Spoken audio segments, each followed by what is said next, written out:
Hey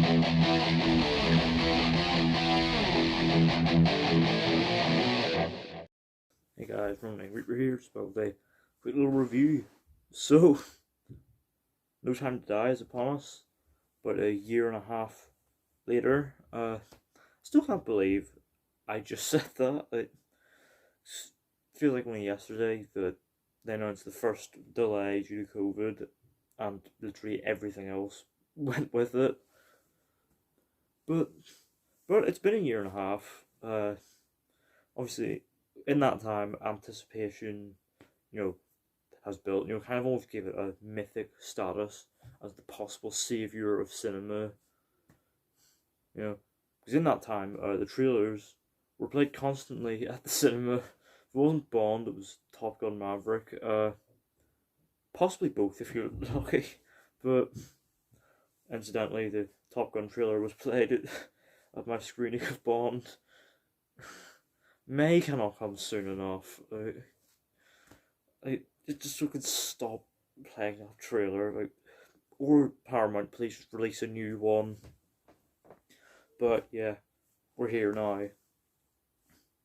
And what was the wait worth it?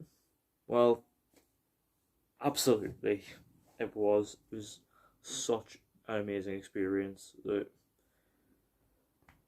This film, it does all the usual Bond things you expect. That's fine, but it also sprinkles in some new little elements as well, and goes in some very bold directions that are obviously going to divide a lot of people.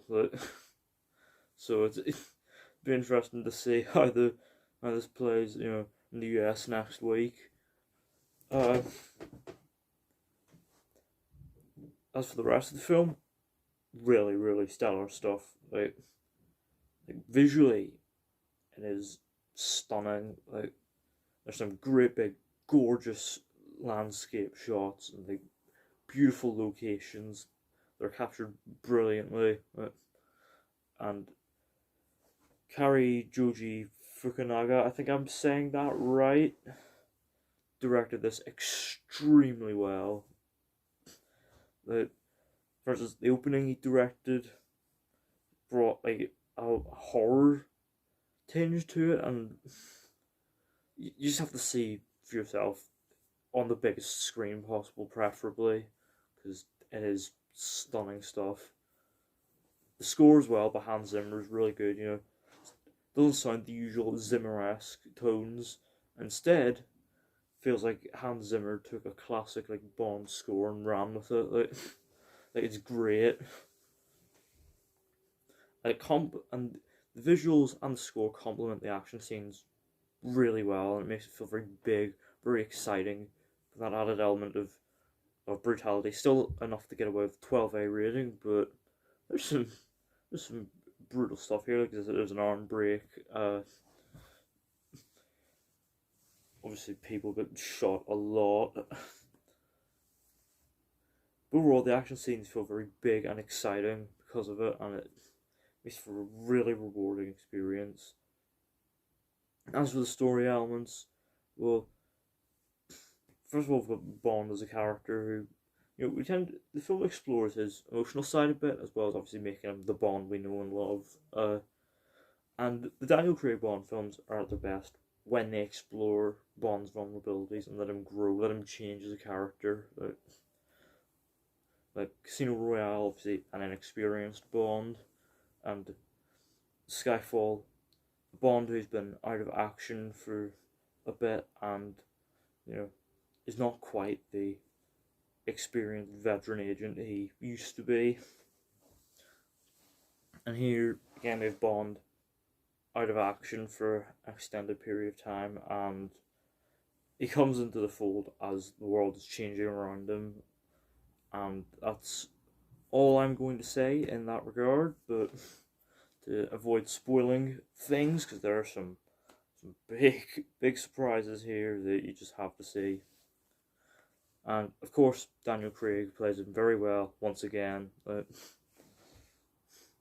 It's absolutely selling Bond's more vulnerable emotional side, as well as just effortlessly being the badass agent. Even as he's a bit of an old man. The supporting cast is pretty good as well. We've got Lashana Lynch as the new 00 agent Nomi, who, obviously there was a lot of fears from people going in that this would be the woke James Bond, and thankfully it isn't. Obviously, Nomi is a very competent, very skilled character, but it's never at the expense of Bond. Bond is still very much the focus and heart of the film. And we also have Ana de Armas from Blade Runner 2049 and Knives Out as a CIA agent, and she's very fun.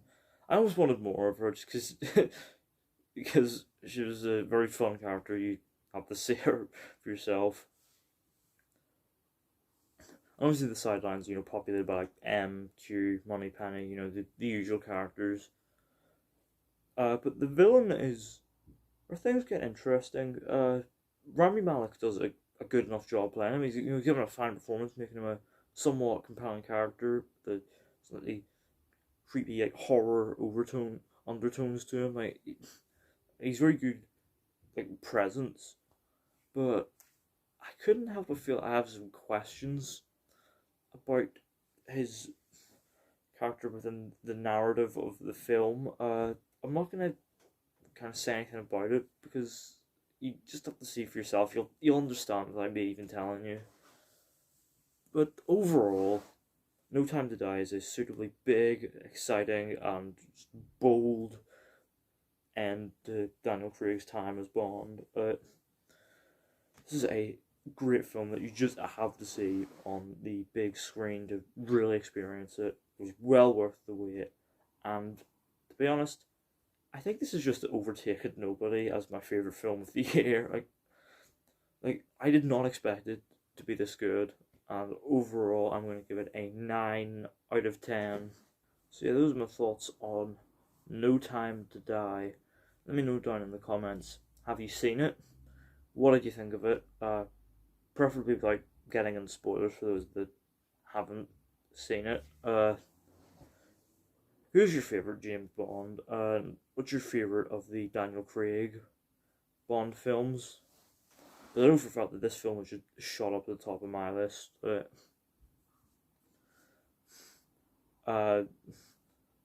And what other delayed films are you looking forward to this year? Because I know for a fact that, in the UK and the rest of the world at least, we've got Venom coming in a couple of weeks, and I'm looking forward to that. It's going to be a bit of silly fun, and it looks to be embracing it.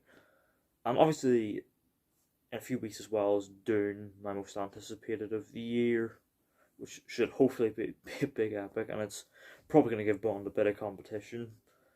So, let me know all that down in the comments. Don't forget to hit the thumbs up button if you enjoyed. Don't forget to hit the subscribe button if you're new, and don't forget to turn on post notifications so you don't miss an upload.